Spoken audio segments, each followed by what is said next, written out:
Off a tree, it's like a ticking time bomb. It's literally this living and breathing thing that's slowly cannibalizing its own stores of energy and nutrients, just trying to stay alive until it ultimately gets eaten by microbes or some other animal like us. Have you ever wondered why that is and what could be done about it? My journey in trying to figure that out started in the spring of 2013. I'm finishing up my postdoctoral research in chemistry at the University of Santa Barbara, California. And all that really means is I'm a huge nerd and I've been in school for way too long. And trying to figure out how to put all of that training to meaningful use. So two of my lab mates, James Rogers and Luis Perez, invite me to dinner. But it turns out to be a pitch disguised as dinner. And they opened by totally flooring me with some staggering stats. A third of the food that we produce worldwide is lost or wasted before it ever has a chance to be eaten. For fresh fruits and vegetables, that number is a half. And waste is a problem at every single step of the supply chain. From the farm, trying to get it to market in stores, restaurants, and in our homes. And it's not just a waste of the food, it's a waste of the land, water, fertilizers, labor, energy, fuel, packaging, and money out of farmers and our pockets. If global food waste was a country, it'd be the third highest emitter of greenhouse gases after China and the US. For decades all around the world, we've relied heavily on a surprisingly small number of ways to help fruits and vegetables last longer after harvest. These have gotten us a really long way, but they also have their challenges. Refrigeration is a massive energy suck, a significant source of emissions, and it's expensive. It's unfortunately why a lot of places around the world don't have access to refrigeration. Designer pesticides aren't great for our long-term health or the environment. Waxes, some can be plant-based, but a lot of them are also animal-derived or petroleum-derived, and they help make produce look better, but not really meaningfully extend their life and quality. And packaging, that's just adding to our problems with single-use plastics and microplastics. And then all of this leads to a pretty narrow set of fruits and vegetables that are available in stores today relative to the amazing diversity of what's really out there. And so it's really like the categories that can survive storage and transportation that are commonly available. And those aren't always the ones that taste best or have the highest density of nutrients. So my friends wanted to approach this differently. And we led first with some questions. How do plants protect themselves? Well, with a peel. Plants, just like us, have a skin or peel, technically called the plant cuticle, and that helps to protect them from moisture loss, oxidation, and infection. And what are those peels made of? Fatty acids, glycerides, that's what's the important part.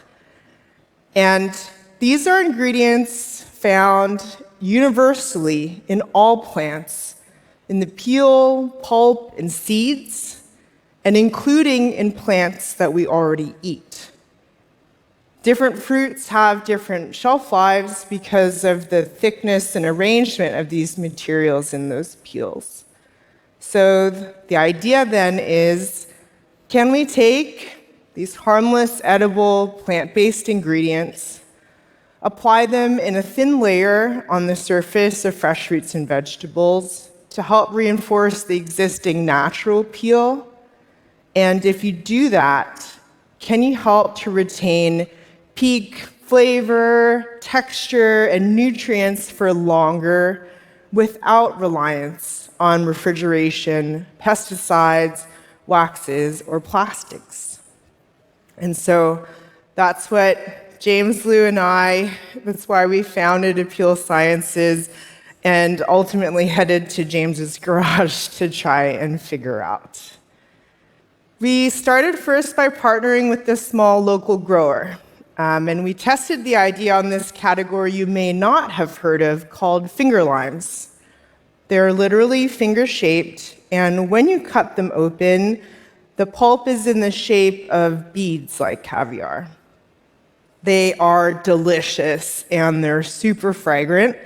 But once they're picked, that grower had maybe about 7 days before their organic limes would start to dry out and the skin would start to change color. And that was even with refrigeration.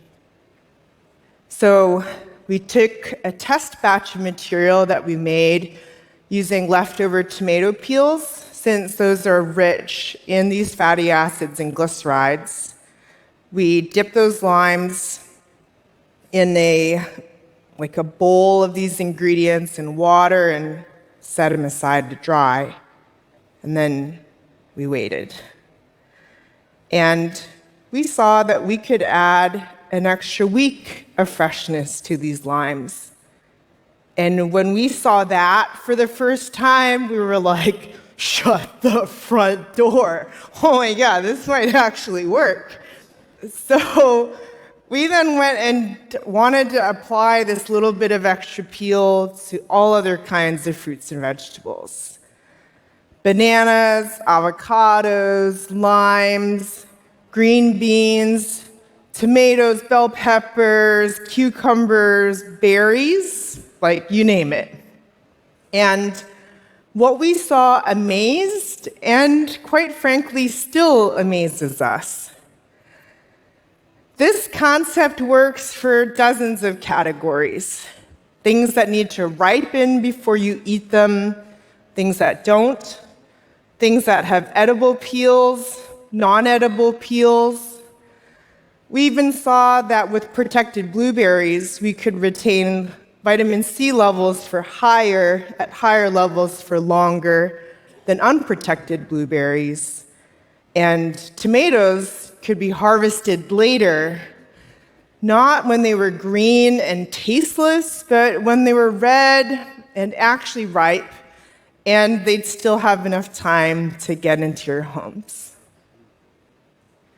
And we love that it really takes so little material. The little bit of extra peel we add to an average avocado, for example, that's equivalent in weight to 1/10 of a small raisin.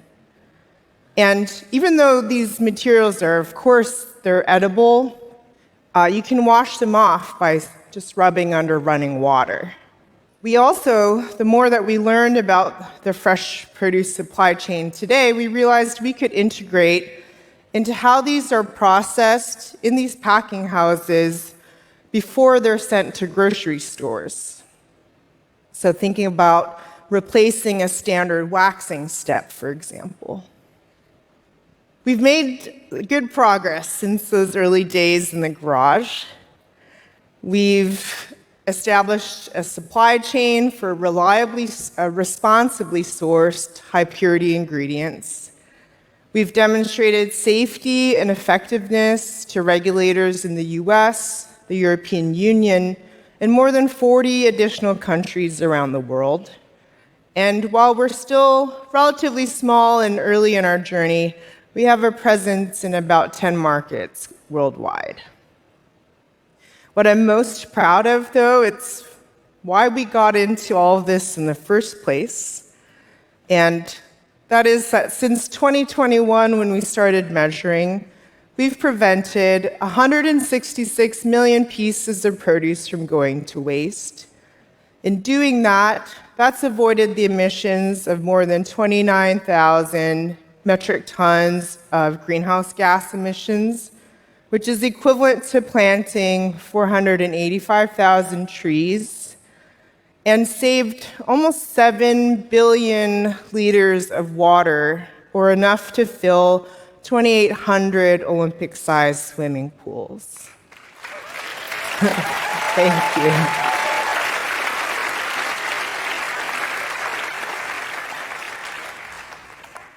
What we're also excited about is the opportunity to add a little extra peel to help small growers get their unique varieties of fruits and vegetables to market with more confidence.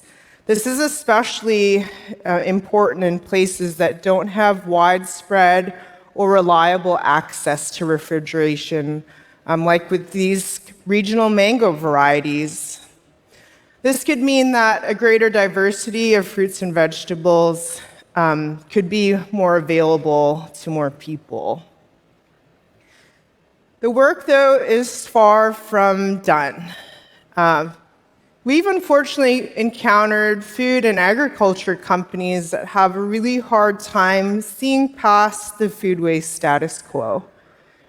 Shrink, as it's called in the industry, it's just accepted as a normal part of doing business. And disappointingly, we've had some folks, producers, packers, and retailers tell us, well, the waste bin is kind of my best friend. The more that people throw away, the more they have to come back and buy again. So let's just say that's not what we expected when we first approached them to talk about extending the life and quality of fresh products. But we can't change this thinking alone, and we're not a silver bullet to end food waste ourselves, but thankfully, there are lots of startups, scale-ups, organizations, and individuals all around the world working to transform this post-harvest space.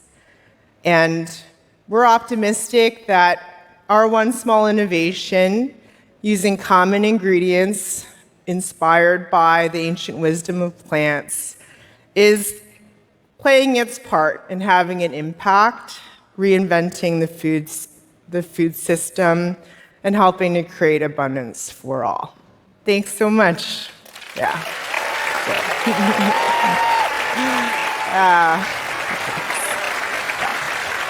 Thank you.